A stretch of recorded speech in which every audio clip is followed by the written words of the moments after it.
evening, Cubes of the Cash. Gary B, the casual comic guy here. And tonight, making her co-hosting debut on one of my shows, we have Haley, Shy Comic Girl on. Good evening, Haley. How are you tonight? Hello. I'm doing great. I'm so excited to be here. Well, thank you for coming on. And, of course, our guest of honor is Candis. Candis, hey, how are you this evening? I'm Thank you great. for How are coming you on. guys today? Thanks for having me. Now, Candice, we're going to say hi to the chat in a second, but before we do that, what I like to do is give the guests a moment to tell the audience, both live and who catch us on the replay, who you are, where they can find you, and what your content is about. Of course. So, as you see, I'm Candis. I'm mostly on Instagram right now, as at Candis Barbosa, just my name. On my Instagram, I post all things comics and fandoms, geeky things, fashion, Comic-Con related things. It's just like a great place to just like talk to everyone and hang out and just talk about all the things that we love. And it's a great way for me to just share all the things that I love. And it just has been like a great way to meet and connect with so many people.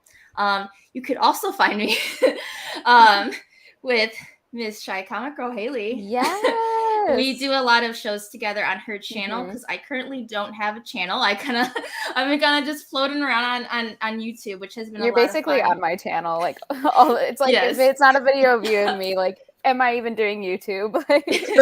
Yeah, we like to just like share things that we like picked up at the comic shop because I didn't say I'm also from Chicago, so me and Haley have actually been able to like meet in person, and she's one of like my best friends. Yes. So it's and then there's just like a fun culture that's in Chicago. We have a lot of great shops that we like to explore, and I like to showcase on my Instagram as well. But yeah, that's just like a little bit about me. Now, how did you and Haley connect? Instagram, yeah. Oh, yeah. Like a lot of us did with a lot of people we hang out with now. Exactly. I think I DM'd Candice first about hanging out, right? Like, I think I had asked you to go get coffee or something of the sort. So I saw her on Instagram and I just thought it was cool that she was also from Chicago, so I just like followed her. And then one of our friends, Justin at No Good Comics, he actually had her on his origin show, comic origin show.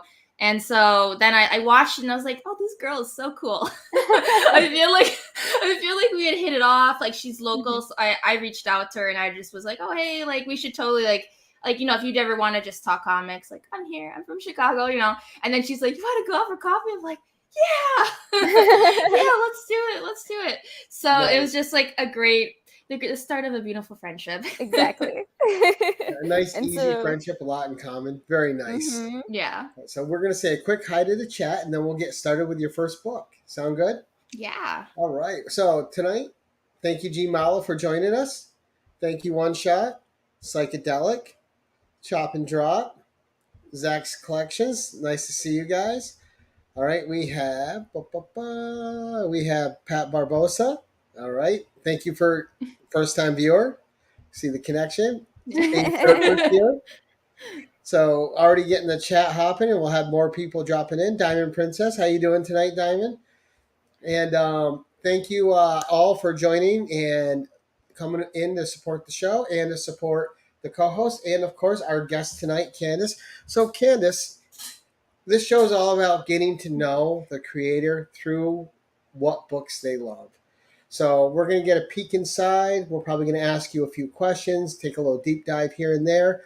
But let's start out with your first book and why it's one of your favorites. All right. Sounds good. Now, it was a really hard decision to just figure out which one to start with. But we will go with The Amazing Spider-Man. And the reason is not because it's The Amazing Spider-Man. It's because it's one of my favorite artists. Comic artist that just does mostly covers. So my favorite is Chrissy Zulo, which Haley knows about. I talk about her all the time, and I definitely share a lot of love on my page about her with her covers and everything. She actually has an Instagram as well that she's mostly been on.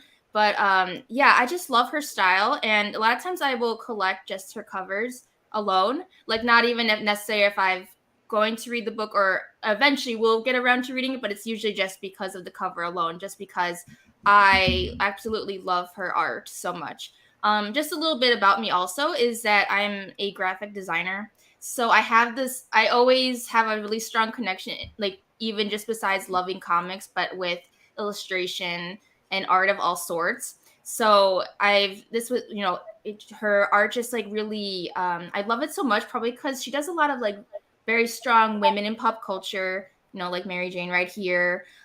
She does a lot of Disney, which I'm a huge nerd for. The Disney is so cute. Yeah, and she has a lot of like big eyes. It's very cute proportions. Like I think that's why I'm drawn to it so much, especially because I grew up being like such a Disney girl, and There's an adorable factor to that cover. yeah. So that is definitely why I'm always so drawn in, and I literally just will collect all of her covers, because she does a lot of exclusives as well.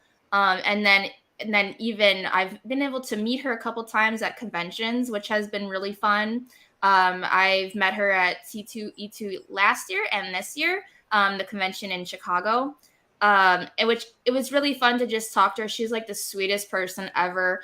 And we just talked about, of course, like her work, but then also like I asked her for her advice as like, into being into like illustration and kind of like where she gets her ideas from, her process, everything like that. So it's like just a really cool connection to not only just love her art and enjoy it, but to also like I've met her and been able to talk about something that we have in common, which is really cool.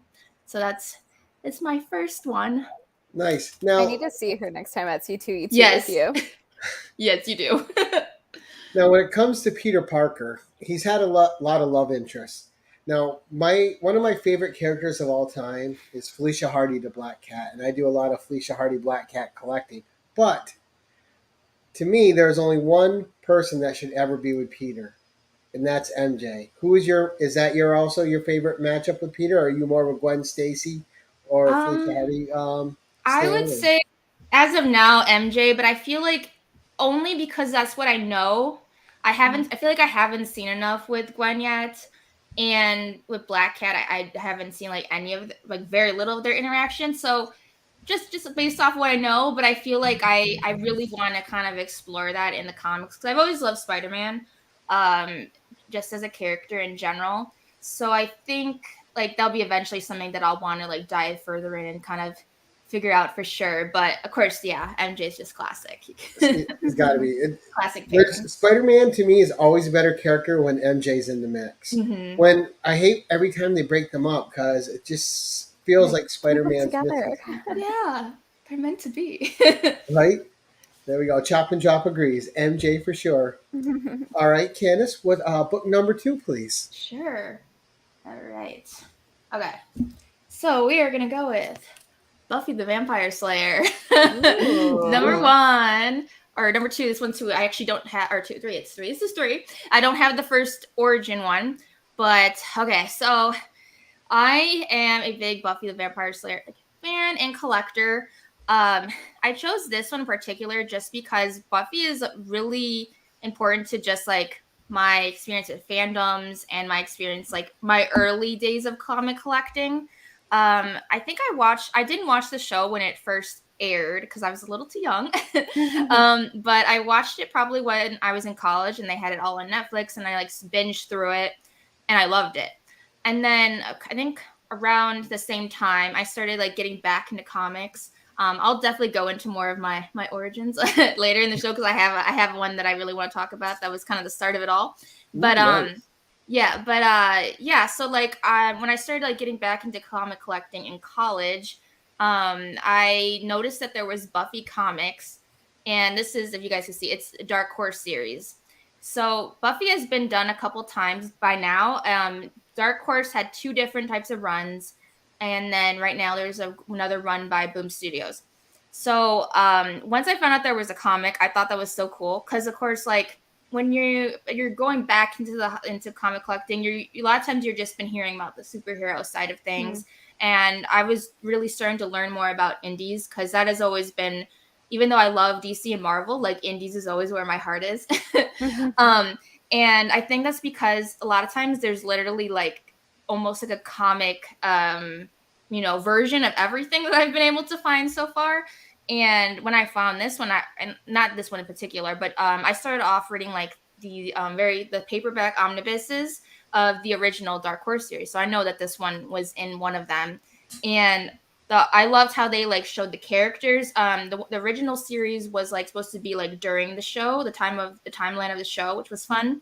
And I was able to collect all of those, and I loved reading, and it was just a fun way to like continue the show for me. And then once I was done reading with those, I started collecting with the help of the dollar bins at like half price books and comic places. Was the second Dark Horse series, which is I think there's about seven seasons of Buffy. So then there's they had season 8. So then 8 was where it I believe was where it continued with their Dark Horse. And I thought like they've taken it to some different directions. I haven't read it in entirety just because I've been like slowly collecting. I got a good chunk of the run, which I've been really proud to get just by getting it through like dollar bins and stuff. But it's just been like really fun way to continue the show. And it's something I don't take too seriously as far as like if it's, you have to expect it's going to be different than the show and just different vibes because it's in, it's illustrated, it's in different format. But I really like how they've at least been able to like show depict the characters like visually, which matters a lot to me. And then currently they have the Boom Studios one, which I've read a little bit of, and they've been doing a great job with them like looking like the characters as well too. So if you guys are Buffy fans, it's a really great place to like continue your love of the show, read something different. Like I always was like one of those people that liked, for some of my favorite shows, like wearing those like pocket paperback books that would have like the show equivalent of things. So like it's just another way to keep enjoying your show because you can only watch. I mean, I guess you can keep watching the show over and over and over again, but it's nice to just get some like new content and get to enjoy the show in a different way. So yeah, I thought this one was a cool one just because it's about her actual origins, which isn't shown on the show actually. So really? No, because she's already a vampire slayer when she. I've never seen Buffy, so. Well, oh my god, we'll change. I know. That. We'll change that. So I have all 7 seasons here, plus all 5 seasons of Angel. I used to be. I haven't watched Angel yet. I will say I haven't. Angel's so good. I am missing out on that. I just haven't done that yet. And I'm like, and I wasn't a big Angel fan on the Buffy show. I'm like, I don't know if I'm gonna like this. I love the series. Takes Wesley in a whole different direction. Wesley becomes a badass. Cordelia's on it for a while. It's great. But I used to sit in front of the TV every Tuesday night, 8 o'clock. I was not missing Buffy. I wouldn't even answer the phone. Oh my gosh, that's amazing. I read all that first series, and I had over 40 of the novels. I read them all. Like I was that much into it. Like I read all the novels that came out. I don't have any of them now because when I moved once and downsized, I got rid of all that stuff. But I read every novel, even the young adult ones and the adult ones. I read them both. Read them all the way through. I didn't realize they had novels in addition to the comic series, in addition to the show. Wow. This makes a lot of sense that the fandom is so strong and so deeply rooted. And those like books, a lot of them, they came out like during the actual show. So I've been able to get some of them, just like finding them in like used bookstores and things. Because again, I didn't watch Buffy because I think vampires were kind of scary for me by the time it came out on the WB when it came out. But and James Marsters so good as Spike. Oh, I know. I've seen him in a panel before at one of I think it was Wizard World or Fan Expo Chicago. And that was just a lot of fun to see. I think I've seen him in what's her face? Oh God, I'm blanking on her name. Oh, Charisma Carpenter. Oh, I've seen her too. Cordelia.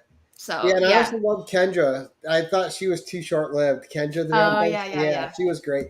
And so many good times. But my son's middle name, his first name's Xavier after Professor Xavier. His middle name's Xander after Xander on the show. Oh my God, I love it. Right? And my email since I was watching that show, it hasn't changed in years, and nobody ever gets it. My email is xanderchase@gmail.com, right? I love Xander and Cordelia together because they were my favorite couple.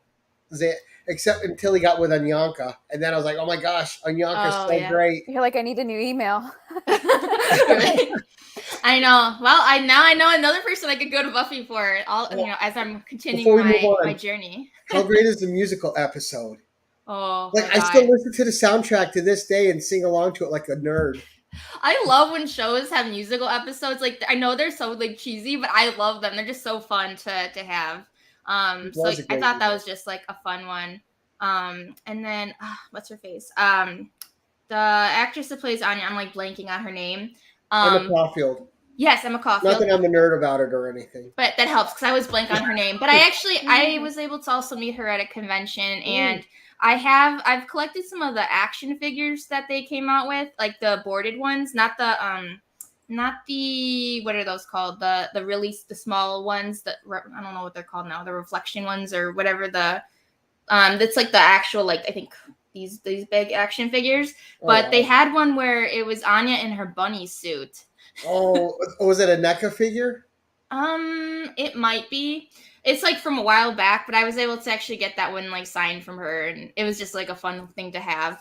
And now I can hear the bunny song. Bunnies. Yeah. Oh yeah. I love that episode. Yeah. Oh, that was a great relationship because I was so mad when they broke up, Xander and Cordelia. I'm like, I don't know if I'm gonna like it. And then all of a sudden Anya's in it, and then they were even a better couple than Xander and Cordelia. Yeah, I agree. I always liked Anya better. But we can talk Buffy all night. Let's get to your number 3. Alrighty, let's see. I'm gonna like put you guys in And a of group course, chat. Giles was the best. Yes. Awesome. I'm gonna put you guys in a group chat and just like live DM you like as I watch Buffy. Like yes, please do. We can live watch Buffy. I'm up for that. I mean, I'm down for a rewatch, so let's do it. Candace is like, I was born ready. All right, number 3 is Scott Pilgrim. Ooh, nice. So, okay, another story of my earlier comic collecting days. So I originally was going to show like the one that I actually had at the time, but I really liked this edition of it. So it all started when I think I was in high school when the movie came out, and I was obsessed with the movie just because it was something different than I've ever seen of how it was like filmed with like, a lot of the animated effects, and just like I loved all the comedy and the colors, and it was just always something that would make me laugh. Like I really enjoyed it, and then I found out, oh, there's actually a comic series, and I wasn't really reading comics as much around that time, just because I was going through my teen years. But I knew that they like had that, so then I ended up getting like the paperback ones that were in the black and white, and I was reading them that way, and absolutely loved it. And like I remember reading it like so quickly. I just loved it, and so then that's something that has like stuck with me for like as long as I've been collecting now. And I wanted to get all the hardcovers in the color. But what was also fun about it was because I was able to get all of these half off or less, which I always felt like such a big accomplishment. Because it's such a good feeling when you get them cheap. I know, because I love the black and white ones, but like just for you guys to get a peek, like. And so many up and coming stars were in that movie too before they got big. Yeah, it's just like great color spreads and things. Like the black and white is great, but like just having everything in color just makes it better, and it's just a nice like hardback one. But yeah, I know I loved the movie just so much. Yeah, like let's see, like Brie Larson's in it. Chris Evans. Oh wow! Just yeah. I have not seen that movie in a very long time. Like I'm not remembering. I might have a whole list by the end of the show of like all the hangs. That's like always a movie I'll put on like when I just like want to laugh, and like I think I'm currently doing like a slow reread of these just because it's like I haven't really like I'm finally just reading through like the colored versions. But yeah, it's like a fun one for anyone that like just wants like, either if you're a fan of the movies, it's very spot on to like there are some scenes that are exactly the same. Wow, which screen, is cool. huh? Yeah, so and it's Brian Lee O'Malley, which I just love. And what was fun about even this edition was it has like a lot of like behind the scenes and like where he got his inspiration from like different the sets, like or like the settings that they show in here, and then they ended up using some of the settings in the actual movie, and it shows a lot of his sketch work, which again, like as a creative, I just love that. So it's just really, it's in general, it's just a really fun addition. But I think, yeah, it's just one of my favorite series. I wish it was something that had kept going on and on, but of course it was just, I think 7 volumes, I think, for the 7 X's. So it's just, huh? Sometimes I want stuff to go on too, but then I also appreciate that we just have a complete tale of it too, and you can just go back and read a complete story of it. So true. Yeah, and then there's just a lot of parts in the actual comic that aren't in the movies, so because you can't have everything. Yeah, so So yes, true. Wow. yes, all the good people. Like it was like Brie Larson, like she's just so young in that. Even like that was like way before she was, doing Marvel. So pretty cool. I know. I was just thinking, I gotta watch Miss Marvel again this week. Yeah. Yes, absolutely. I watch it at least once a month. Yeah. I love that. I just started rewatching the series. Did you? Mhm. Yeah, Yeah. I know. I'm very We love our excited. Miss Marvel. Oh yeah, the series is great. Plus, I like the Captain Marvel movie I watch, and I gotta watch that again. Yeah. So I was one of the people that liked it. So I liked it. no I mean, apologies. it's my favorite, but I I liked liked it. I Yeah. don't understand why I got as much hate as it did. So number 4, Candis, you are killing these. These are awesome. I love that. The best thing I love about this show is everybody has different books that are personal to them, and it's just a really good snapshot of why comics are so important and how many people they touch. Exactly. So staying on the train of Brian Lee O'Malley, we have Snot Girl, which I feel like I haven't even talked to you about. Snot You Girl. haven't. I'm you like, read wow, I Snot feel Girl? very surprised by this pick. Yeah, I kind of was too. I was going to pick something else, and then I was looking to myself. I'm like, oh my god, how did you not think about Snot Girl? So, this one is just another indie that's just really fun. First of all, it was because I saw it's Brian Lee O'Malley once again, so I knew like after reading Scott Pilgrim, I'm like, okay, I gotta give this a shot for sure. And it has like similar tone about how he does his writing. I would say, but it's very different. It's kind of like Scott Pilgrim meets like Gossip Girl, kind of. Yeah, I feel like you'd like it, Haley. Add it to the long list. But it's just really fun. I mean, the whole concept is just funny about like this character just having. She's like, I guess you would say like, yeah, she's an influencer who's like into fashion and things like that, and she has. Oh, excuse me. I'm on a busy street. Yeah, so she yeah, like I was saying, she's an influencer and she's really into fashion, and she has really, really bad allergies. and it's kind of like that's like the running thing through it is just hold on. Yes, it's so good. Now, and weren't they? Isn't that in development somewhere too, Snot Girl? I thought. Like it's still going. No, like in television. I thought it was in development someplace. Don't know. If it is, that's news to me, and I'm really excited about that. I have to look. It seems like it got optioned for a TV series. Oh, Haley's right there. Yeah. I'm Googling. Because that's a book I've heard a lot about, but I've never actually read that one myself. Oh, it's a lot of fun, and I say it's like Gossip Girl because there's kind of like without giving too much away, it's like a sexy version of Scott Pilgrim, but it's like also like mystery and like kind of murder, isn't it? And oh, yeah, I'm not saying anything. A little bit of everything. There's like an uneasiness to like what you're reading, the come of the characters, but it's still ongoing, but it's very slowly coming out. I think they're up to 3 volumes right now, and I think all of them are in trade right now. Like I don't think there's any extra, but there'll be more single issues. But it's really I thought good. it had ended too. I don't think. I think I saw something that it was still coming out. I gotta look. It's just been a very long time. Well, it's like Saga where it goes, it stops, it goes. Yeah, exactly. So it's a lot of fun. All right, nice. Number 5. Okay. Let's see. Which one do we start? Okay. We're gonna go different one. So, Ooh. of course, there was no way, Haley. I was not gonna show Disney. Oh, well, obviously. Yeah, you guys are gonna get some different like indie related things here. Just But treasury, right? A gold yes. a treasury edition. So it was That's really super hard. cool. It was really hard for me to pick a Disney one. But I ended up picking this one, which is actually a newer addition to my collection.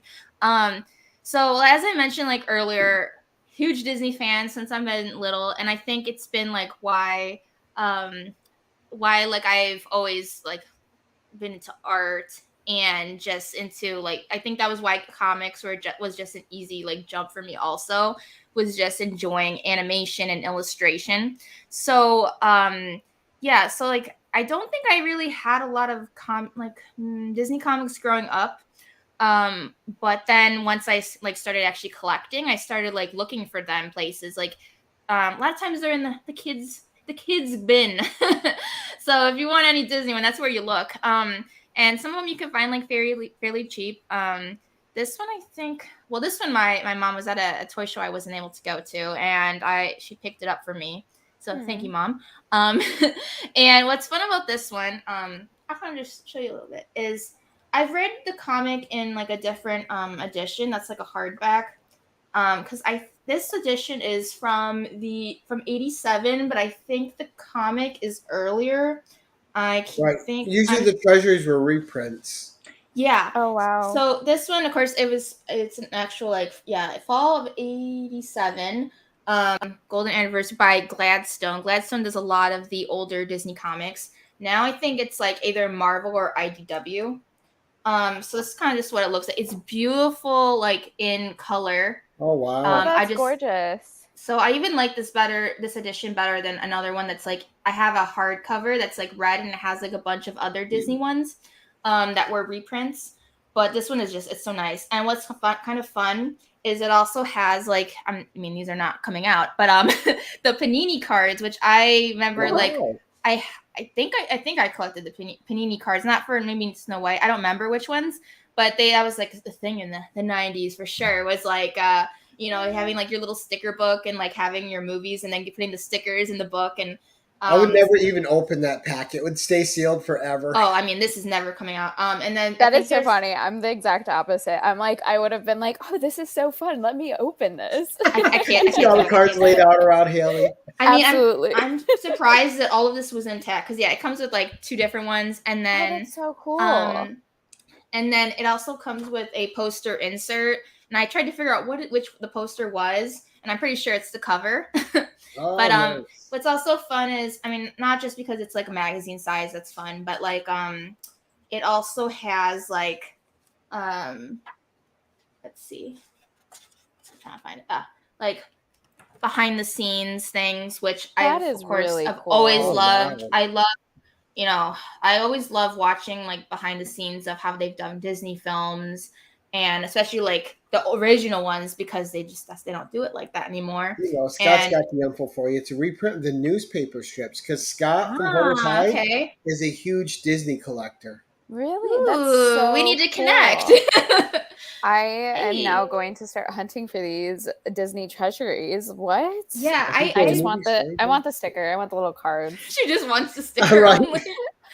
But that's just like prior to this, I've just been starting to collect a lot of like the movie ones specifically, but then I have ones that are like theme park related ones, or ones that were just like I guess spin-offs of the animated movies, things like that. But I've been getting a lot of the older comics, and some of them are not always in the best condition, but at this point I'm kind of just like happy to get like a nice one, even if it's just a couple bucks, and enjoy it for being able to flip through it. But I think some of those will be...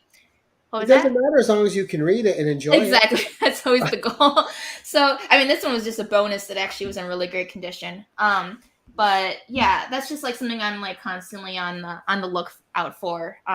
but not like really seeking it. But if I'm able to find it, then that's always fun. Now, is that your favorite Disney movie or just a book you happen to have? If not, what is your favorite? Oh, it's Disney definitely not my movie? favorite. But I know, which is probably like, why would you? It's just like a really cool one to have an addition for. I would say probably Beauty and the Beast. Yes. I'm sure that's maybe the same reason. I mean, of course, me and Haley, we both like our love stories. We like our girls that read. Absolutely. Beauty and the Beast is great, and I love the Gaston song. Oh my god. So fun. That was one I loved, and I met Paige O'Hara, who's the voice of Belle at a Wizard World convention last year. Yeah, last year. She signed like my hold on, I just want to read. Yes, yeah. It's also Dell is another one I've seen. Yeah. But yeah, I was able to meet her, and I had her sign like my Funko Pop. And she's like the nicest woman, and she sounds like Belle. Like she's not someone that really like changes up her voice for the character. Like that's so cool. It was very like a weird experience, but it was like she was so nice. My mom had gone to that day with me to that convention, and we were just like chatting with her because like for my mom, she had a different experience because like I think that came out in the 80s. I was not around then. And so she saw it actually in theaters and had that connection from that. And then me was just growing up with that movie and like seeing a woman that was like smart and that was, could like stand on her own.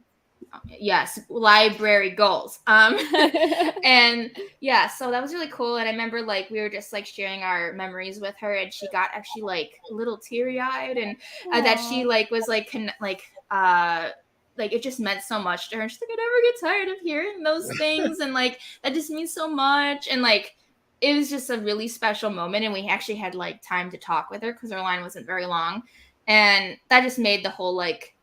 It made my childhood basically, and just nice having like that experience for sure. But yeah, I do have some of the Beauty and the Beast comics. I haven't read all of them yet, but I think the ones I have are like a continuation of the story, which is fun.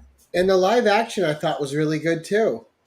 In my opinion, at least with the recent ones, that is my favorite live action that they've done recently. Although I'm really looking forward. Great. I'm looking forward to Pinocchio though coming out.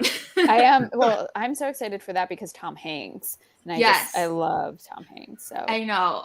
Let's see. I was never a big fan of Pinocchio, so I'll see how I feel about it. Yeah, I mean, it's by no means like my favorite either, but I actually just did like a little review on my Instagram. I saw that. I love the comic. Mm-hmm. But yeah, like I'm really excited for live action. Oh yeah, that's Mother down there. Hi. Yeah, so I'm excited for that because Tom Hanks is gonna do an amazing job. I've already seen like what animated or the live action Pinocchio looks like, and I was like, oh my god, I'm gonna be like needing a tissue box to watch Pinocchio. I'm curious to see how I'll feel about that film because I don't know if how you guys had felt, but I was kind of scared of it when I was a kid. Like, it's very terrifying. It's like it's for kids, but it's like that. I think you're probably thinking of like between Stromboli and the whale and there was just so much. I mean, made me it's very actually quite terrifying for a child. But see, I'm different. You're talking to a kid that watched The Exorcist and was bored by it. I was like, oh, okay, yeah, that was not me. Definitely can't share that experience. No. I'm that weirdo. I mean, honestly, so more power to you. The fact that you can like watch that and then feel bored, I was like definitely so scared. Yeah, I could barely get through any of those kinds of movies. Oh my gosh, I thought everyone loves The Exorcist. I thought it was so boring. Like to this day, it still bores me. I can't watch it. Oh my god! I'm like, oh, okay, her head's spinning. Woohoo! You're like, I'm very unimpressed by this. I love that. I wish I was like that. I'm sorry. Number 6. Okay, we're gonna go with something very, very, very different here. I had to show a manga. Oh, I should have seen this coming. Yeah. I like that you're surprising your friend Haley with a bunch of stuff. I know. I think you know everything about me. I love to be scared. Yeah, that is not me. Yeah. Okay, so I am a huge manga collector as of late, I would say. I think my first manga ever read was the Kingdom Hearts series, which is based. For anyone that doesn't know, it's a the scariest rescuers. Is that the little mouse one? Yeah, it's one with the mouse. I don't remember. I haven't Rescuers seen that in a Down while, Under? so I don't remember it being as scary. But that one's a really good one. That's very underrated, I feel like. Yeah. So I think my first manga series was Kingdom Hearts, which, for anyone that doesn't know, that's a video game series that kind of It's like a cross between Disney and the Final Fantasy series, which I never played. Oh my gosh, I put like hundreds of hours into that game. Which one? Kingdom Hearts. Oh yeah, my god, same. you know what I'm talking about then. Yeah, loved so that game. I loved playing those, and then that was the first time I got into manga, but I didn't really I didn't really realize how much of that, I didn't really understand like manga yet, of just kind of what it was, I guess. I was just reading it as like just a visual comic and things. I mean, it's a Japanese comic. But I just didn't get like the history behind it, basically, as being such a young kid. So when I got back into comics, or actually, I think when I joined the community, which was in 2020, when I was on Instagram first, I started reading like a lot of manga, and I found Witch Hat Atelier, or at least I hope that's how you say it. And I love witch stories. I talk about a lot of different types of witch stories. That's always been something I've loved. Like Kiki's Delivery Service, Harry Potter, Charmed, which I'll be talking about. Obviously Buffy has witches in it. So a lot of different stories with witches. I don't know, just always loved like that magical side of it, especially like growing up with a lot of those things. That was just very like literally magical for me, especially like growing up with like Harry Potter and stuff like that. But this is like so it's a for anyone that's not familiar with manga, I'll just give you an example. So you actually read it backwards. Yep. And it's all in black and white. But this one in particular is it's the most stunning manga I personally have ever seen. Yes, that sometimes takes a while to get used to, because not only do you read it like backwards cover wise, but you have to basically read it. Okay, so we read left to right, right? And then you have to read it backwards, even how you go across the panels. So sometimes I'll read a manga and then I'll switch over to a comic, and then I'm getting like confused of like what I'm reading, because they're like, wait, no, I gotta switch back into reading it like that. But yeah, this story, I would say it's if you like Harry Potter, if you like Studio like Ghibli with like Kiki's Delivery Service. I saw the comment on there. Yeah. If you kind of like those stories, it's a very interesting take on magic and witches and a magical system. Basically, I feel like I'll kind of give an idea of what this is about. It's like these group of witches. One, actually, she isn't a witch, but she discovers that there's these like special, I guess, kind of like a quill in a sense, that basically like is how they do magic. So like you'll draw symbols, and they'll create certain things to do certain things. So like they'll draw it on objects, and it might make it like fly. So if they have shoes and they put the symbol on it, then it'll help them like fly. It's Nice. really cool. It's really beautifully drawn. I'm pretty sure the artist, which I'm not going to try saying her name because I'm going to butcher it. She has worked for Marvel. So I know I'm not sure what she's done for Marvel, but I'm not surprised why her work is so amazing. And it's just as beautiful on the cover as it is inside. But it's just a really interesting take on magic, and just how it's actually very dark in a lot of things. It's a very cute look, but then when you're actually reading it, it's kind of creepy on a lot of it, of like the villains that they go against. But it's really well written. It's still ongoing. I think they're up to like volume 9 in the US, I think. Which if anybody's around manga, like those series can go on and on and on and on. But I highly recommend this if you are trying to like try manga. If you like any kind of fantasy, I think it's like I feel like it could appeal to a lot of different people. So I highly, highly recommend. And also with manga too, if you like relationship books, there's tons of them. Yes, I am there for all of those also. I would say I read like between like the slice of life, rom-com, and then like some of the fantasy ones. And I did hear, I don't know if it's still happening, but I heard that Witch Hat Earlier was also going to be made an anime.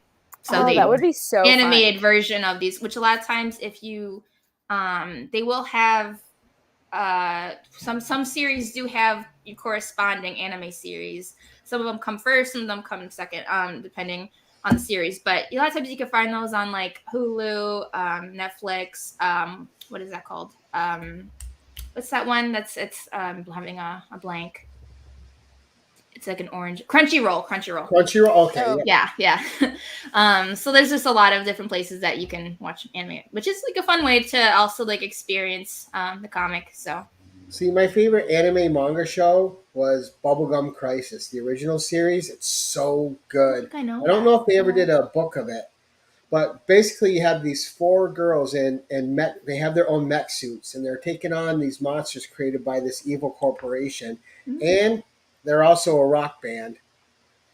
And the music's great, and it's I don't know, you have great music, a great story, and plus you have these two cops that are trying to help them, but I haven't seen it since the 90s, and it's so hard to find. Really? Like, I found it on Amazon. I think I'm going to order it on Blu-ray, but if you've never seen Bubblegum Crisis, it's so good. Yeah, you'll have to send that one for me so I can like take a look. And I'm curious if there is a manga out there. That'd be awesome. Yeah, I'm gonna have to look into if there's a manga. I just remember watching. I had them on VHS back then. I watching them over and over again, and just loving the stories. And then they came out with a second series, and I'm like, they redid everything. I'm like, oh, but it's not as good as the first one. Same. Yeah, I know. Yeah. All right, number 7, Candis. Okay, let's see. What do you want to talk about? Okay, we'll talk about this one. Allergies. All right. So another one. So this is the comic adaptation of Charmed. Now I have such a love-hate relationship with the actual comic, but this is my all-time favorite TV show, and there was no way I wasn't going to show the comic that goes with it. So for anyone that may or may not be familiar, this is a show that was on the WB in the 90s. Do you know, Gary? You know this one? It ran a long time. Did you watch it? I watched quite a few of them. Yeah. Who's your favorite witch? What'd you say? Who was your favorite? Oh, Piper, Holly Marie Combs, for sure. I'll get into this a little later, but I have met her before too. Fun. It was really cool. So that came out in 1998, and even though nice, you couldn't answer that. Oh, she's talking the original Charmed, I believe. Oh, the original. If you're talking original or reboot. Not the reboot. No, we are not talking about the reboot. Do we not speak about the reboot? I did give the reboot a chance. It just did not. I'm just too biased when it comes to the original series. So, yeah. And sometimes it's hard to capture the magic of an original. Not that they can't make a good one, but sometimes the chemistry of the original cast is so strong you can't recapture that chemistry in another version of it. Yeah, exactly. And just the caliber of the acting, like the girls the actresses that were in it had been like child actresses. Yeah, the white lighters. So this came out in 98. Yes. I don't know how I got through a season of that, but I did. It came out in 98, and even though I said I was too young to watch Buffy, I was watching Charmed. It wasn't as scary as Buffy. But I loved it ever since I was that young, and it's my all-time favorite show. Not saying that it's by any means like probably the best show ever, but I love it so much that I rewatch it every year. The whole thing. It's about I watch it on my DVD box sets. And the reason is because anytime you try to stream it, they get rid of the music, any music that doesn't have licensing. So that's just right.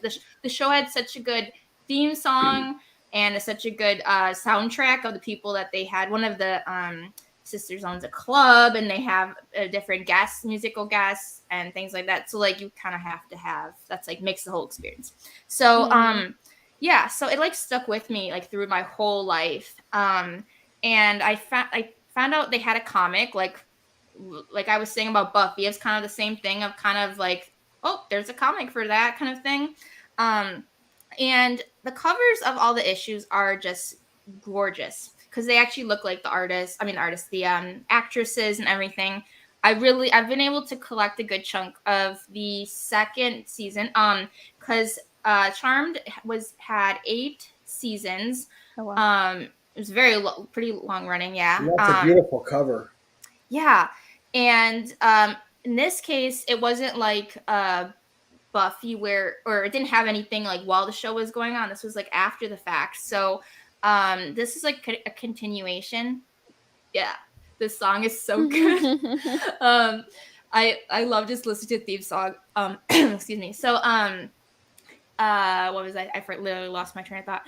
But yeah, so I read it first in like volumes, and it was a continuation. That's right. It was a continuation after the 8th season. And it kind of takes its own story. I've read like the first season that's after, but I still haven't read the second because I've had such a like heart like relationship because I enjoy it as far as it being continuation. But Right. I like Buffy did a really great job, like I was saying, of how they did the interior art. Stunning, looks like the characters, really well done.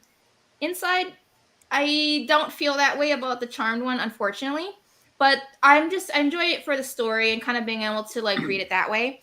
But the interior, it was done by Zenescope, which I'm not the biggest fan of the style. I'm the same. Like, I see some things from them that may be interesting. Then as soon as I open the book, I'm like, nah, I'm good. Yeah, so that was a little disappointing as far as that. I think some of the issues from what I've seen maybe get a little better, but that's just the only thing that was kind of sad. But I like collecting like just the covers a little bit. I mean, I've been reading it, but just as far as like it's worth to collect the covers, because they do like both like ones that are like your typical like actual photos of the actresses, and then they have ones that are like this, that are like art. So it's just fun as far as just wanting to like continue the series. What's really fun about the actual volumes is the first one. Okay, so they have like their own like book of shadows, which is their spell book. And it kind of has like those kind of inserts like in the beginning of the volume, and it'll show like, oh, thank you. It'll like show kind of like some of the spells in there, and it'll show like it'll give like literally a whole recap of the whole entire series, every like sister, and it'll kind of, so basically if you've never seen an episode of Charmed in your life, you could dive in. I mean, I wouldn't recommend it. You should totally watch the show. But it's a good recap.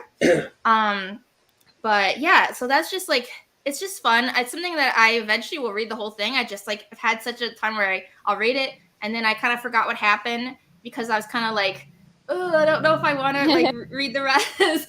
But it's like so hard for me not to because it's such an important part of my life. Now, what did you think when Prue left the show and Paige came in? I remember I was really young to probably understand the whole grasp what the situation. I just remember being sad that Shannon was no longer going to be on the show. And as an adult, I think that the original trio was just the best as far as like, I mean, I love Rose McGowan on the show also. What was that one to see? What was the last one? He's entirely convinced if Zenescope published comic covers with 24 blank pages between them, nobody would notice. Yes. So I love the original trio just because those seasons were like the best as far as the writing. But I do love Rose McGowan as being additional. I think a lot of shows when they have to recast someone, and she wasn't being recasted as like, oh, you know, Prue was gone and then she was going to be Prue. Like they kind of worked it into the show, which they did really well. And I think that's why it was able to like stay because Shannon was on it for 3 years and then Rose was on it for another 5, which was really great. I mean, honestly, like it could have gone downhill as far as like it could have been gone like within the next year. The writing has some questionable times of some of the episodes, but I still That's love. any series though. Yeah, nothing is perfect. I mean, no series impervious to that. But it's a really fun show. Especially like it started off in the 90s, so you get all the 90s, early 2000s. Yeah. I mean, she brought a different energy to the show, which was just like a lot very like quirky and fun. Shanna was more of like a serious actress, so it was a different tone. But yeah, so I was kind of like hinting to I never usually do, I haven't done like a lot of celebrity meet and greets, but I did have to with Charmed. I've done it like twice. Where the first time I met Brian Cross and Holly Marie Combs, who's Piper and Leo, who is my favorite TV show couple of all time.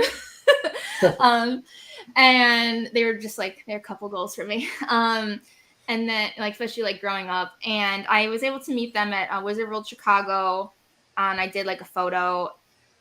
Yeah, I did watch a little bit of Picket Fences. My mom watched that one, so she had gotten like the box sets, and we watched a little bit. But I have never like read watched the whole thing. But it's another good one. Yeah, so I was able to meet them. It was like the most surreal thing. I mean, I did one of the photo things, and that if anybody's ever done that, it's like the shortest second of your life, where you go in and you like go, what am I gonna say to them? And then like they take your photo, they kick you out, then there you go. Right in this time. But at least like I have like a cool photo to like tell me that it actually happened. And then I got I think that year I had got one of the action figures signed by Holly. So I got a little bit more of interaction, which was cool. And then the second time I had actually bought one of my goals, my adult life, was to get a replica of the Book of Shadows that I was able to get off of Etsy. And it's pretty big. It's like probably penny from Big Bang. No. So she was in the show. She played Billy, who was in the 8th season. And she was more of like a kind of like a witch in training, basically from them. But she was a big part of the plot. She's a fun character, but she was only for one season. Yeah, so I had the book. The book arrived right before I went to the convention, and they actually had Brian and Holly again, but they had brought Drew Fuller, which is another important part of it's like a big twist. I don't want to say, but he's another important character that is with Brian and Holly. So I got to meet him, and then I think what was his face? Billy Zane was also there, which he was actually a guest star on there. Charisma Carpenter was a guest star, but I don't think she didn't sign it. She was a demon on the show, which is cool. Yeah. So Billy Zane was like a small like maybe like three episodes, I think. And I actually had him sign the Book of Shadows. Like I was able to get all these like signatures and things. And then some of them have even like short lines, like Brian, who plays Leo, had a really short line. So me and my mom, like because she came in because she watched all the Charm with me. But it was like fun because we actually got to like talk to him for like a long time, and he was like the nicest guy ever. And it's always nice knowing like when you've loved the show so much, or even when we meet our comic creators like that, when the people are actually nice and like really personable. Well, it adds to it. Yeah, it definitely does. Yeah. And then just another thing for anybody that actually is a Charm fan, like literally before this stream, I found out that they're doing a podcast with the three of them, Brian, Holly, and Drew, to do a breakdown of all of the Charmed episodes. And they're doing a podcast and a Patreon if you want to do like videos and things, which I might be doing. Which Candis is 100% signing up for. So yeah, it's super fun. And it's funny you said that about the music, because I don't think a lot of people realize that, because Scrubs is my favorite comedy of all time. Mm-hmm. I love Scrubs. And I also have all the Buffy and all the Angel seasons. But what people don't realize is when things go to streaming, they either change or omit a lot of the music, because back then streaming wasn't around, so there was no rights for the music to it. So a lot of times when you watch something on streaming, you don't get the same feel as the original because the music's different. Mm-hmm. Yeah, and because I've watched it so many times, like I know when things are not the correct music. So that bothers me. I mean, it's bad enough on the last season, the 8th box set that they'd lost the license for the song. So that's the only thing. So if I'm really desperate, I'll just get YouTube synced up and I'll listen to it. Yeah, and that was like a place I got a lot of like my music from. Where even sometimes we'll be watching the episodes and like I'll just be like, was it the Shazam app out and like going, oh, what is the song and stuff, because it's just really good stuff from the 90s and early 2000s, because they had really great like music and guest stars on there. And it's funny you said that too, because I did that a lot with this. So if I got a book from a TV show or a movie, it would be the Necronomicon from the Evil Dead series, because I love the Evil Dead. And but the Ash versus the Evil Dead, the series, which was a great 3 seasons, but they had so many cool songs on it. I always had the app out and phone. Ooh, what's that song? Identifying it and then going and getting it. And, but like with Buffy, they had Amy Mann on, and they had a bunch of like legit groups on that show. Mm-hmm. Yeah, and then just like last, it was also like it's always funny watching Charm because of all the guest stars that were on there. There were so many people that they had the smallest part, like Amy Adams was on an episode, and she's just like a guest. She was just a very like small guest star. Billy Zane, Chris McCarpenter. I'm trying to think. Jenny McCarthy. What's his face? Him. What? Nothing. I'm blanking on who. Oh god, Eric Dane, who's from Grey's Anatomy. Just like so many people. So it'll be funny because I'll be like, oh, I know that person, or I'll be watching a current show and they'll be like, I'll be watching it with my boyfriend, and I'm like, that person was from Charmed. They were in Charmed. So it's kind of funny knowing people that were like, they just so many known people were on that show. That's cool. Really cool. Mm-hmm.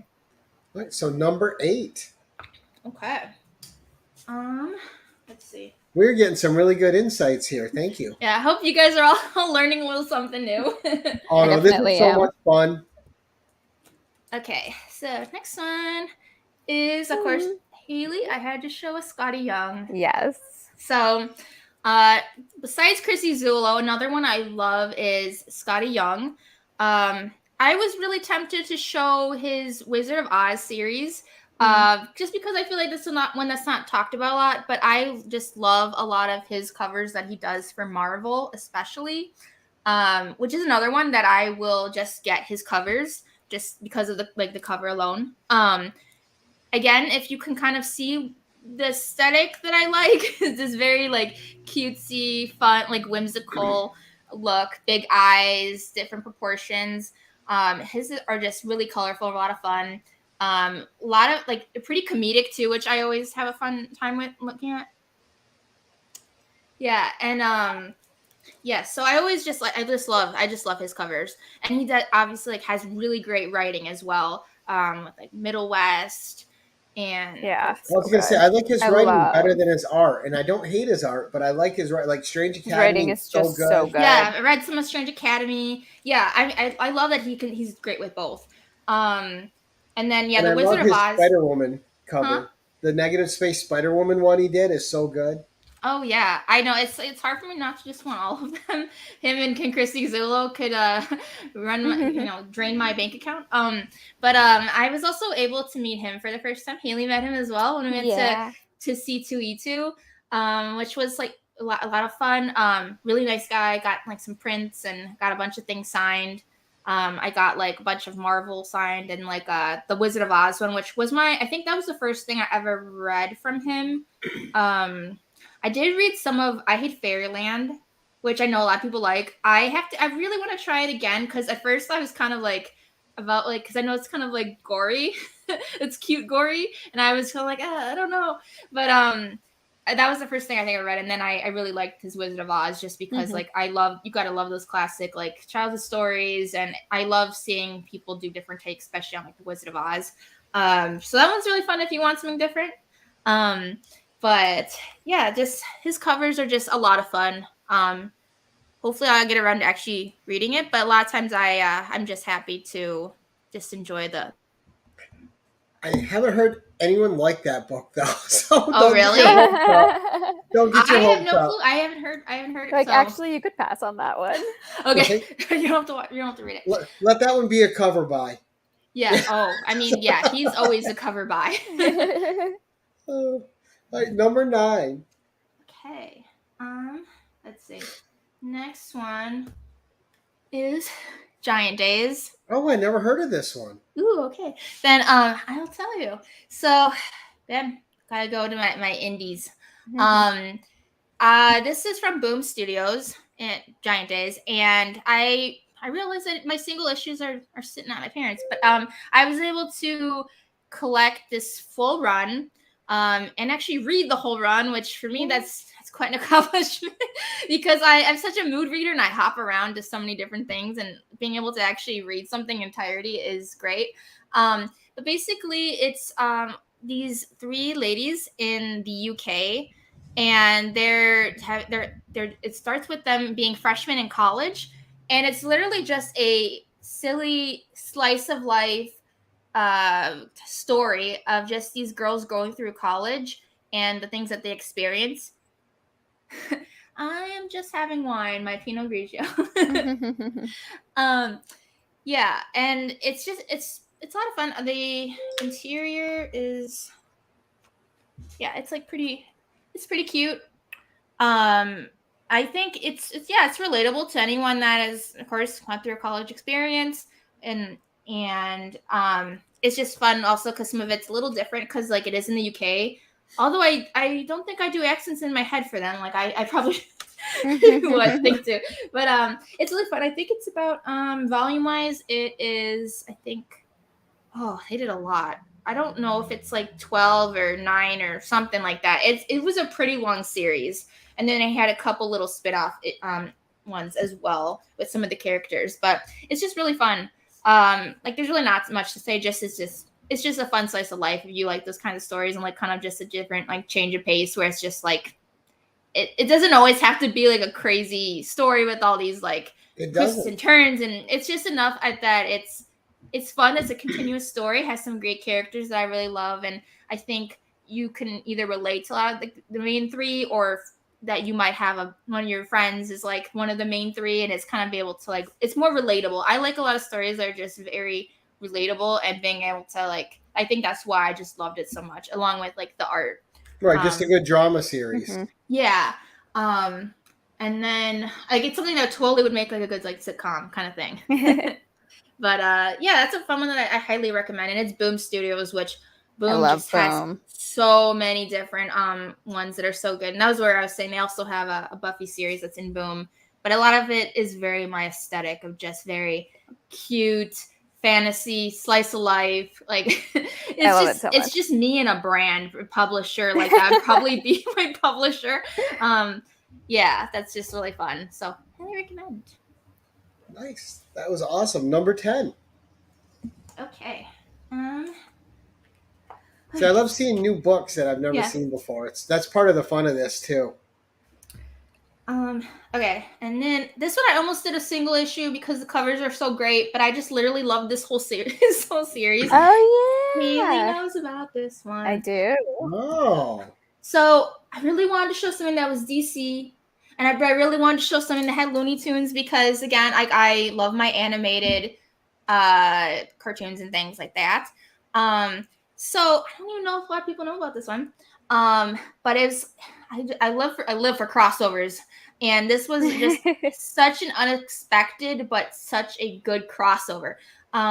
So it's, of course, it's Looney Tunes and DC characters. So what's really fun about it is that it's crossing over, of course, like ones that all of our favorite Looney Tunes, but then also DC. So because they, they're under the same company, so they're able to do that, which is really cool. So I'll just kind of explain some of them that they had. So it was like Marvin the Martian and John, what's his name? Blanking. John Jones, the Coyote and Lobo, Wolverine and Wonder Woman, Yosemite Sam, and what's this? Two-Face, yeah. Yeah, so it's like all of those, which is really cool, and they'll have like two stories per one. So for example, they'll do like And they had a Pepe Le Pew one, which is hard to find now with him getting canceled, right? I don't know if that's in this one. I know that they did one that was like earlier. Awesome. I oh no, I don't think he was in this one from what I remember. And if anything, it was like a cameo. But basically, so let me just kind of show you. So they'll do like first the covers are just fun. I have some of the single issues, just because I love the covers so much, and they have some really fun variant ones as well. So like you'll start off with one that is more like it'll look more like like a DC comic, like your standard like superhero comic, okay? And then it might either have the same exact story but like a condensed version, or a different story, but it will be the same thing, but it will look, I'm trying to get a pick page. It will actually look like you're watching like a Looney Tunes comic. So like that. That's fun. I like collecting the Looney Tunes comics as well. So this is why I also loved it so much. But it's really fun. I think like some of the people like Tom King has a story in here. Yeah. Tom King has a story which was extremely unique. So he has one that's with Elmer Fudd and Batman. And you go, that would just be an interesting one, right? So like but it's because it's Tom King. I don't know if you remember this, Haley, me showing you. Okay, so first of all, I need this cover. I don't have this one, but it's so fun. But it's because it's Batman, it's such a dark tone. And so trying to do that with like Looney Tunes, you kind of wonder how they do it. So basically what they did was it's all humanized. The Looney Tunes characters are very humanized. Do you remember that? Yeah. Yeah. So like for example, right here, my finger is at, that is actually Bugs Bunny. So they did like a version that was kind of like, it had like Bugs Bunny has the bunny teeth, or let's see. That's so cool. Like, I mean, Tom King. Oh, it was so good. It was so good.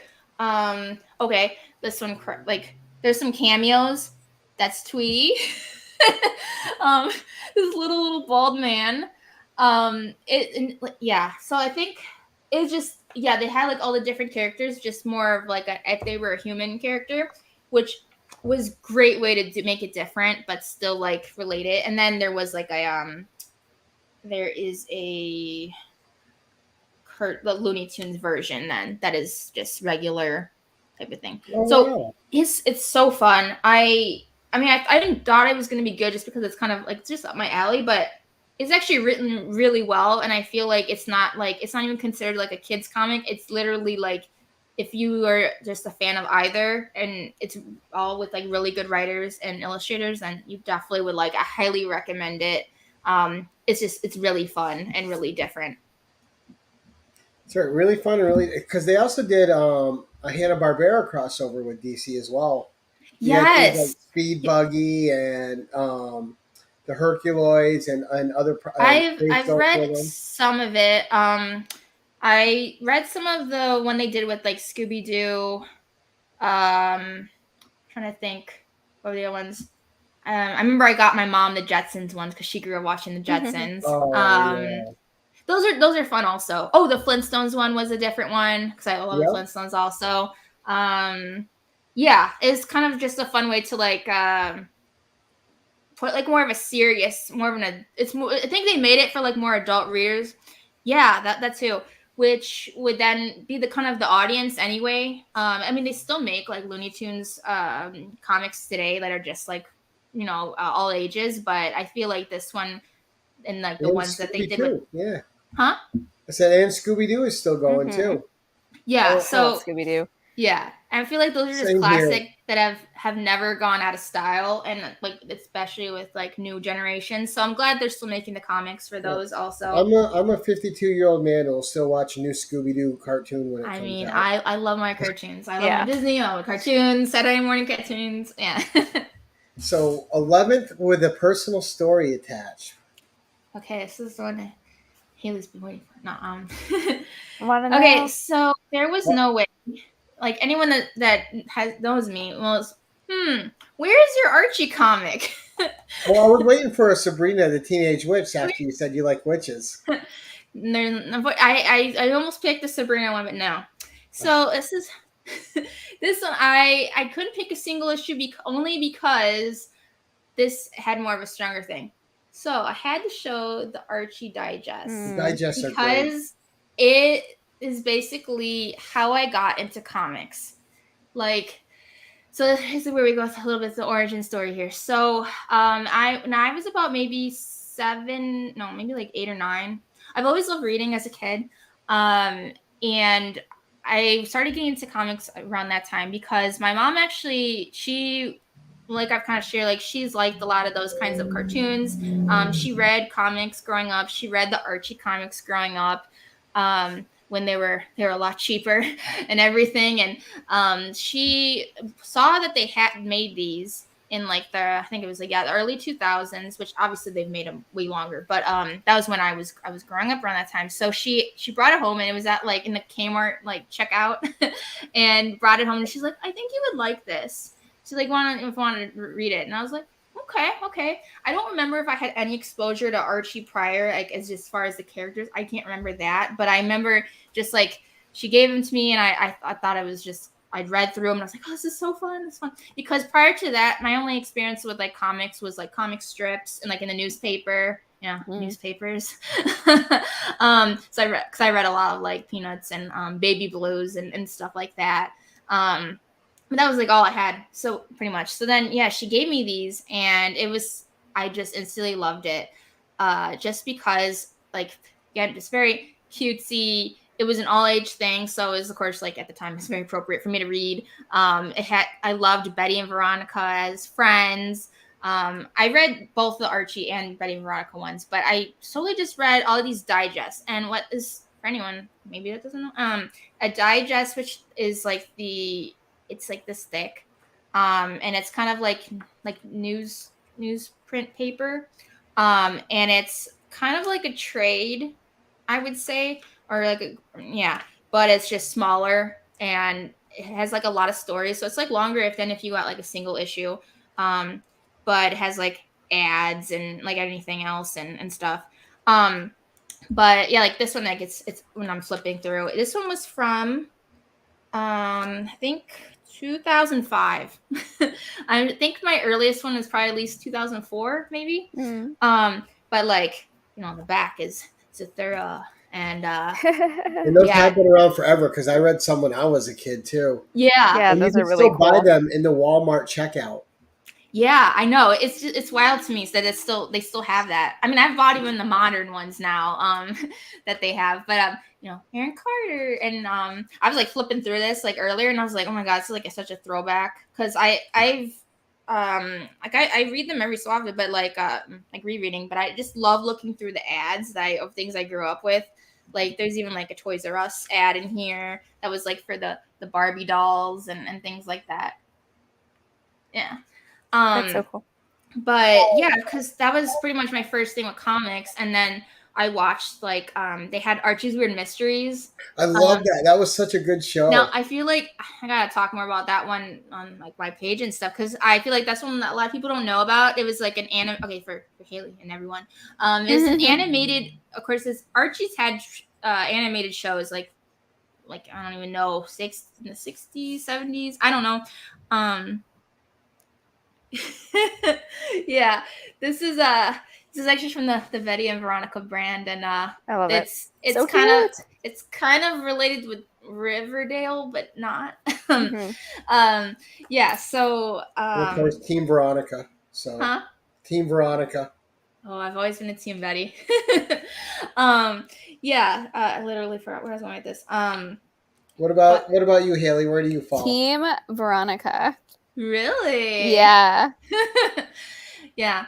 I don't know. I think for Betty, it's always she was just very relatable. And I just like that she was like a tomboy. And yes. Oh, that was what I was saying. They had the animated series, like, in like the 60s. I don't think I've really watched it. My mom, I know she did, and she would always tell me about that. But then they had Archie Weird Mysteries. Yeah, I haven't gotten any prints or anything from Dan Parent, but I've met him a couple times, and I've gotten like I think signed from him in some of his variants and stuff. So I love him. Which I was curious if he had done these. Dan Parent he's the main artist that does Archie, especially like this kind of style. They have more modernized ones that are not him, but I was like, did he do this one? Like, because I was curious, especially since I met him. But he's been doing Archie for like 35 years. He told me, and it's his name is on here and everything. I was like, that's pretty cool, like full circle, because that was something that I pretty much kept reading, I think, throughout a lot of my comic journey. But I was kind of on and off with comics, like, and I mentioned some of the ones I read, like with Scott Pilgrim and things like that, where I kind of kept going. But it was just like what I really like started getting into comics, and it's something that I talk about Archie like all the time because it has such a special place in my heart. And maybe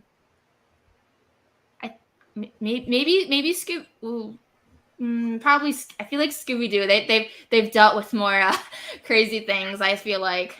And More my antics. LCS here has done 2 exclusive Archie covers. Who did what? My LCS Rhinos Comics, they've done 2 exclusive Archie covers. Oh, that's so fun. I know. Haley, did you? I don't know if anyone. Have you saw my story that the Sabrina cover that with the Scarlet Witch? I was like, oh my gosh. I also need that. I gotta see that. I did not see that. You gotta looks send it really to me. good. Yes, I'm all for the Archie homage covers. Like they're amazing. Just because they do so many crossovers with different things. Archie also is really known for doing dies. Oh, I'm sorry. Here you go. Plus they had the whole horror bent that they went to Archie Afterlife and yes. So that's why I always tell people like, okay, maybe you wouldn't be interested in this kind of Archie. It's like too cutesy for you or too all ages. But there's the modernized one. There's the horror genre, which I always recommend people. Okay, at least do the horror genre one because it's really good. It's actually like scary. There's one with zombies. There's one where Veronica's a vampire. Jug has a werewolf. Like it's a lot of fun. And it's different than like the Weird Mysteries. Weird Mysteries was like this, but like sci-fi, I would say, like weird things happen to them and stuff. Fun. Yes, and they also actually, I think that's why it was probably compared even with Scooby-Doo. Is it is kind of like that. And yeah, it's really a good one to watch just because it actually has like a deeper plot, which is fun. And they did make comics of that. I don't know if you know. But yes, you could also collect those. Yeah, and then they've done like I know Haley, you love like wedding issues and things. They've done like ones where so always the running joke, of course, is like Archie's between Betty and Veronica. Who does he choose? Like he never picks. So then there's a series where it's like the Archie's married life or Archie's. Oh man, everybody loves Veronica, huh? I'm kind of curious why. I mean, I like her, but I just love Betty better because she was always more relatable. It's all about the brunettes. I know. I mean, I almost liked Veronica because I was like, oh, we got that brunette thing in common. But although even though Riverdale is a whole other thing, I'm not even caught up with it. I do like Veronica in that a lot. Yeah. But again, I keep losing my train of thought. All right, we got Bobby De La Ghetto chiming in with Team Sabrina. Yes. Which I've read which one? I haven't read the Chilling Adventures of Sabrina, but I've read the newer one, and then the one that she did with Archie, which was a crossover. And that's another thing. Archie always has very good crossovers, like the weirdest crossovers even. They've done it with DC. I got one recently that was like TMNT. That's so cool. Okay. I love a good crossover. I know. I heard that there's a Sharknado one.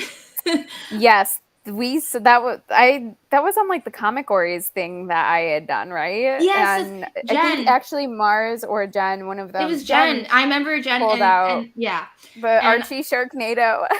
And I like it's just so bizarre. I think they did Punisher. They just did one with Plus Batman and Robin. I think they had DC the 1966 versions they teamed up with. DC. What's her face? They've done Red Sonja and the Predator. Right, you had Betty and Veronica with Red Sonja and Vampirella. Yeah, exactly. Which I haven't read. I don't know if I'm going to like that or not, but I'm interested. I'm open to all the crossovers here. Yeah, it's so good, and it's crazy that even like Riverdale's taken into a whole different way of things, and some good, some bad, probably. It's very CW teen, but at the same time they are teenagers, so it makes sense. But yeah. So that basically, I was telling my mom I was gonna be doing this show, and I was like, I'm gonna be showing this, and I was like, basically, Mom, like, get all in the feels here. I was like, if you wouldn't have given me this Archie comic, I would not be doing this right now. I would not be in the comic community, and that is just Crazy, it's crazy right? how you start off with just one thing that you love so much, and it carries along into like adulthood, and then by having fandoms and pop culture and Comic Cons, like how it has blown up to the extent that it has now, of like it being like acceptable to like those things, and like how they've been able to like keep going. Like Archie's been around for so long, and it's crazy that they've actually been able to keep up with the times. Right, it's adaptable. So it's something like I'm just glad that I've been able to like grow with it as well. But yeah, it's just wild. Like if I didn't have Archie, I wouldn't be where I am, basically, which is just crazy. But now, were you a fan of like the new characters did, like Kathy Keener and stuff like that? So I've been wanting to get into Kathy Keener a little. I haven't read too much of it, but she sounds like I want to read some of the originals. I haven't seen any of it on Riverdale, but I'm interested. I like some of those spin-off characters of like what's her face? I might keep blanking. Josie, the Pussycats. Yeah, Sabrina, obviously. I mean, Sabrina is Madam Satan. Oh yeah, I don't know too much like of hers. I mean, for me, Sabrina started off with the TV show, like the Sabrina the Teenage Witch with Melissa Joan Hart. But that's crazy that turned into like came from the comics, and then that was that, and then now it's the one was on Netflix, and then they redone the comic series so many times. Yeah, it's a lot of fun of how Archie's been able to evolve, and it's just been like so fun, like that they just keep changing. Yes, thank you. Yeah, and then they just have so many great covers nowadays and series, and it's just like I recommend anyone. It's like, okay, maybe you're not into you might not, like I said, be into this, but there is worth giving Archie a try on just so many different categories that they have. It's just a fun one that I feel like it's just easy to get into. You could just ask Candis for recommendations, essentially. Yes, always ask me for recommendations. Like I feel like you don't need to know much going into it either, unless you're reading some of the ones that have a continued story. But otherwise, it's like you just need to know basics. And if not, like you're gonna figure it out while you're reading it. That's what I kind of like too, is you don't have to have this huge backstory. And there's relatability, and there's ones that are just more serious, and there's ones that are more just like these, which were just fun to read growing up, and they're just wholesome and they put you in a good mood if you want to just read something fluffy. So yeah, it's fun. Yeah, so it's just been such an important part of my journey, and I love it so much as I did like when I was a kid, if not more. So nice. Well, great story. And the nostalgia ones are the ones that stick with you, right? They just take you back, and they're tied to such great memories that you have. All right, so let's get to your spec pick. Okay, so this one was kind of a hard one for me because I was like, okay, I don't know if I could figure out ones with like Marvel and stuff. Sorry, there's like someone that sounds like they're drag racing outside. I get that outside here too all the time. And then like Mike can always hear it. Okay, so I wanted to do something that wasn't Marvel or DC, so I went with the Super Mario Brothers comics. Oh, I love this. Wow. Nice pick. Yes. So this one, in general, just like with my connection with it, grew up being huge Super Mario. Besides like Kingdom Hearts, I love the Super Mario games. That's probably, if not, I think besides maybe Donkey Kong, was like the first thing I ever. Yes, I would say it is exactly like comfort. I always call it like my comfort reads because it's just a good one to read if I just need something different. I don't know why it's so dark. There you go.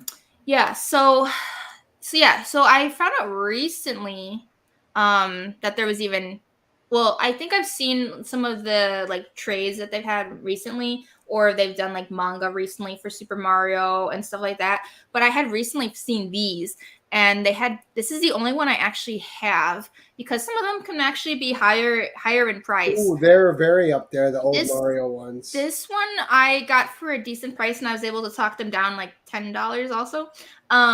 But some of them, like the first issue was like $100 something, at least where I was trying to get it. Yeah, so I know like it's something that has never really gone out of style. And it's something that like not only do you have the video games, you have the movie coming out, I think this year, is it, I believe, with Chris Pratt. You have, I forgot they were making Really? that a movie. I'm so Oh excited. yeah. They have Oh, I can't wait. they have the theme park in Japan. They have the theme park coming to California and Florida from Super Nintendo World. If you guys didn't know. So it's something I feel like is just gonna keep going. Like, I don't think it will devalue, if anything. I was really excited to get this one in my collection. Just since I found out that they had these comics, like I was really excited. I mean, they're just, again, like fun stories to read. I was really interested in seeing the ads, because it's all in Nintendo ads, of course. It's the games, Right. other comics, like they advertise like the Zelda comics, the magazines, different things like that. Of course, it has like your when you have subscription services in the mail and like all these things. I didn't have this like growing up, so it's a pretty special one to have in my collection now. And this is even like when Valiant had this logo, like this kind of style of the logo and everything. So it's been around for, I think this one is from the 80s, I think. I'll let you know. Let me see. I'm curious. I'll show a couple things. I don't mind taking it out. Oh, okay. I think I've only read like maybe an issue of 11 Rockets. It's another one I feel like I would probably like. Also, I will say the quality on this is really well done. It has like thicker paper inside and on the cover and inside as well. So we got like it's really different. Like this is kind of like a watercolor type of thing. Then you got your ad That's really on the pretty. side, and like it's showing like the Zelda comics and That's seeing so how fun. much things cost back then. Oh yeah, I was gonna check for you the year. This is volume 1, number 2 of 1990. Yeah, and it was originally $195 back then. So yeah, just a really, really fun one to have in my collection, and one that I feel like I'm gonna keep trying to look for those. I'm not sure if I'm ready to throw down like the big bucks for it yet, but at least like slowly collecting. Unattainable. Ooh, it's so hard. Let's see. I think I don't have any of the really, really old Archie. Actually, Haley's been helping me grow my older Archie collection, because I have a lot of the ones from like the 90s, 80s, 2000s, because that's just what I grew up with. So maybe one of the earlier ones, but like enough that it looks like Archie. Like I wasn't a fan of the original Archie, where he doesn't look like himself. He doesn't look like the modern one. So maybe one that's like, I mean, I don't know. I'm trying to think what the years you've been giving me lately have been, but they're the a lot Pep older. comics. Yeah. Yeah, she's been helping with the Pep ones and stuff. So maybe like I have to do my research. So maybe one of those. As far as like a modern comic that I really want, also, I know I want one of the Scotty Youngs that I really want is the I'm so sad I missed it on this, was the what's it called? The Pennywise of, I think it was of this. I don't think it was the main series. I think it was, because I think they did 2 of them. One that was in the main series and one that was oh wait, did I not say which comic it was? It was the Stray Dogs one. Yeah. Oh, okay. Yeah, so because that one, that's another series I don't think I finished in entirety, but I loved it because of the horror movie homage covers. And that one, they did one that was like the dog looks like he's, I think, a cross between like Pennywise and Georgie. And it's just a really fun one. And being Scotty Young, I also really love it. So that one, eventually, like some of these, I feel like they're obtainable. They are obtainable, but like I'm just not ready to throw down that money yet. So yeah, sorry, something like that. That would be like just variants of some of my favorite artists for sure, and Archie and things like that. See, now I want to see how he would do with a thing. With my favorite horror movie is John Carpenter's The Thing. I'd like to see him Oh, watch okay. that one. I've never seen it. But It was fun. It was fun knowing you, and I think. I think we're both about to get voted off. I haven't seen that either. Oh my Yeah. gosh, it's I don't know. Viewing It's, party. right. Yes, It's a perfect movie for we'll me. watch it for Halloween, Haley. Perfect. I watch it every week. I'm not even lying. A couple times a week. Wow, that good, I huh? love that movie. Okay, then we have to at least give it a shot. Yes, you come Yeah. over. We'll. It's isolation horror, and it's also paranoia horror. You had these Oh. 12 guys stuck on a base in the Arctic that they're doing research there, and this dog runs into their camp from a Norwegian base, and there's these guys chasing the dog in a helicopter and trying to shoot it down with a rifle, and there's an alien, which you never get to see its true form. What it does is it mimics whoever it takes over. Ooh. So it kills them. So they get paranoid because you don't know who's an imposter and who's not, and it's all about paranoia and the terror of not being able to trust anybody that's next to you. That's crazy. And your environment's going to kill you too because it's Arctic temperatures. Yeah. Okay, Wow. you sold Yep, me. we're in. we're gonna watch that. And Okay, it's got young cool, Wilford okay. Brimley in it with no mustache. Nice. If you know who that is, probably not. Which one? Wait, who? I didn't hear. Wilford Brimley. He was in like Cocoon, the old guy. He used to. No. I got the diabetes. He used to do the diabetes commercials. No, I don't even know that. It's so funny. Right? I know. I got to give him a chance to watch it. I'm not gonna remember. That was a really good synopsis, though. Yeah. I want to watch it now for sure. Oh, well, we're not gonna put that. Right? Exactly. One shot. It was fun because when they do the fandom events, the viewings, I took my son to see it. So we got to. It's a 1982 movie. So Okay. I got to take my son to watch it. He's that's so 12, fun. and we watched it together. Oh, that's so fun. Aww. Yeah, I love a lot of the older horror movies for sure. They're just, they don't make them like they used to. I mean, oh, okay. Well, you know him, of course. Yeah, but for me, it's like I always like a lot of like the slasher ones or like Halloween, Scream, So good. Universal Monsters, like those kinds of things. No, I love a good monster one. Slashers don't do it for me. Yeah, I mean, if the Exorcist doesn't, I'm not surprised. The Exorcist is where I can't not go. I can't do like that kind of paranormal stuff or like. See, I like the supernatural stuff a lot. Oh, I can't do it. It I don't know scares why. me I think so it's like almost like too real for me in my head. I don't know. I'm like, the demons are coming to get me. It's fine. Like, yeah, after I've watched like this, I'll have to scary. sleep with like a crucifix by my bed and my covers over my head.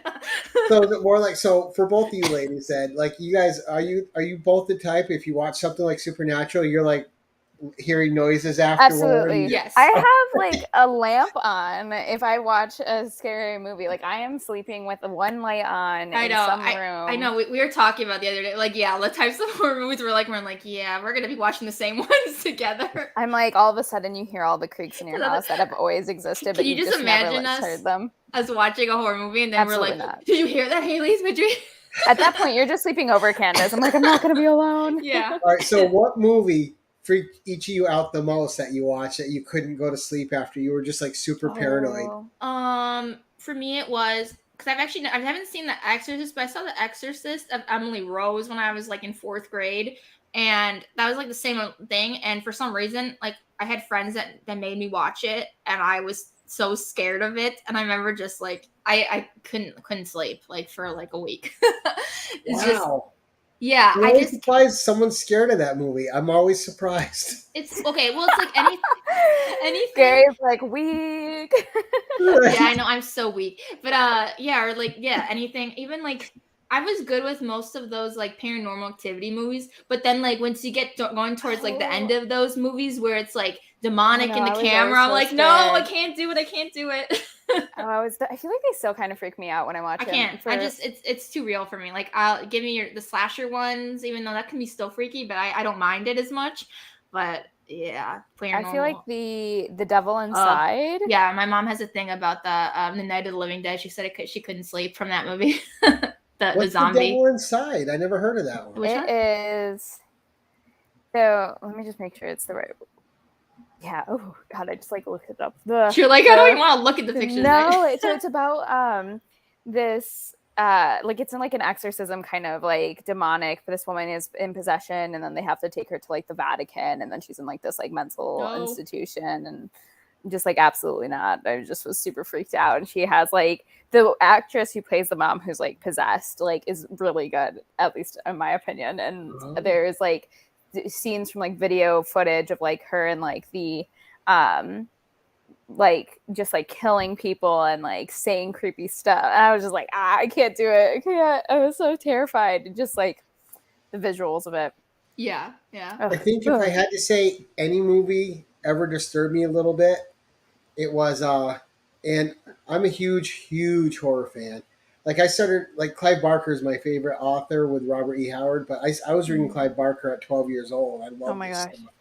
And I have his autograph a few times. I got a picture of Pinhead signed by Doug Bradley that says "Welcome to Hell, Gary." But That's cool. Lord of Illusions. If neither of you have ever seen that movie will freak you out. Well, then I'm I'm okay. watching it. And it's got Scott Bakula in it. They go what? Dracula?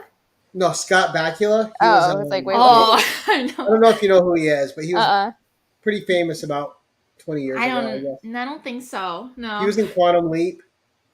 I would need to see, but I'm sure I know who that is. But yeah. But don't watch that alone. If I thought it was a little disturbing, it's probably going to freak you both out. That means I don't know that I'm ever compelled to put on a scary movie by myself. Like that just doesn't happen. No, it never a feeling that I've felt. It's just not fun either. Well, see, that's fun. Because I know neither one of you are real big horror people, right? No, we're like literally the exact opposite. Yeah, Candis and I get together and watch Disney movies. Like Disney movies are rom-coms. We're like, what is going to make us feel warm feelings? Like that's what we're going to be watching. Yeah, otherwise we'll be like clinging to each other the whole movie. Like, oh yeah. Well, see, though, I love horror, but one of my all-time favorite, two of my all-time favorite movies are The Princess Bride and Love Actually. Oh, I love Love Actually. So good. I can watch those any day, anytime. It does not matter. I've never seen The Princess Bride. Oh, and Serendipity. Okay. Oh my gosh, it is the most quotable movie in movie history. I hear about it all the time, and I'm like, oh, Candis, I'm late to the party on that one. Soon. Like, I can literally quote every line in The Princess Bride. I've watched it so much. Yeah, I feel like I know more quotes than actually like anything about the movie. It's so enjoyable, and it is a perfect it's like a perfect romance fantasy movie. It's so good. That's Candis and I we need to be watching this.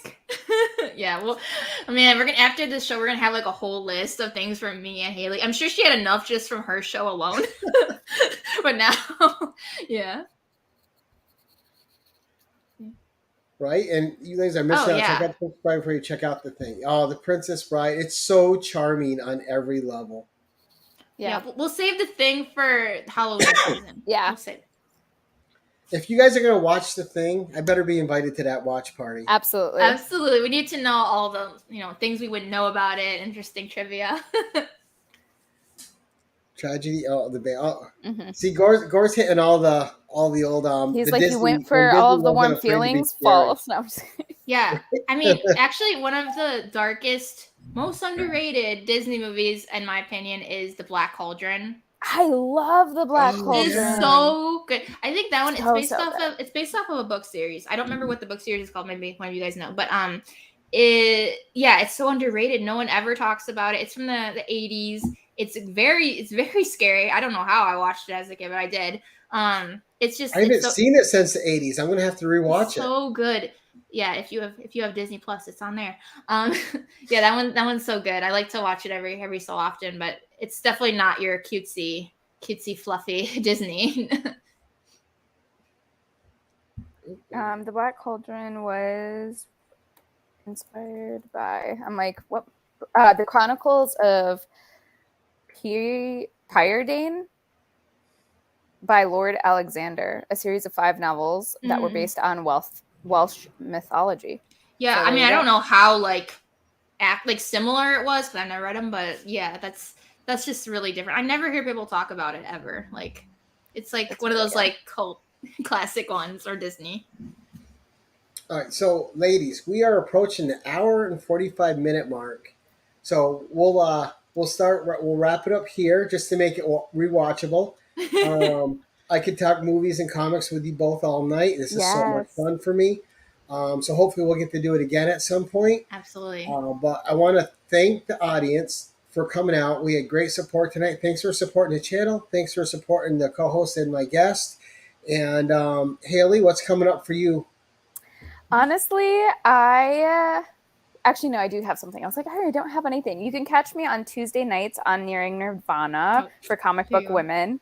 And then I am going to be continuing my Chicago comic book store owner series. And so I have a couple of interviews planned for the upcoming weeks. And so they'll be dropping through September and October. So I'm excited for that. Ooh, me too. And Candice, what's coming up for you? I'm trying to think if there's anything going on. Right now I'm just trying to keep the momentum of trying to get myself to just like post as much as possible.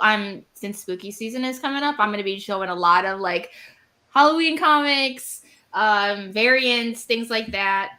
I'm trying to think. I feel like there was something. No, I guess not. I guess I don't have anything going on. Usually it's very chill. Me and Haley eventually will have some other things planned that we're going to do together. We have like a list this long of different types of videos and streams we want to do. So Nice. a lot of times you will see me there.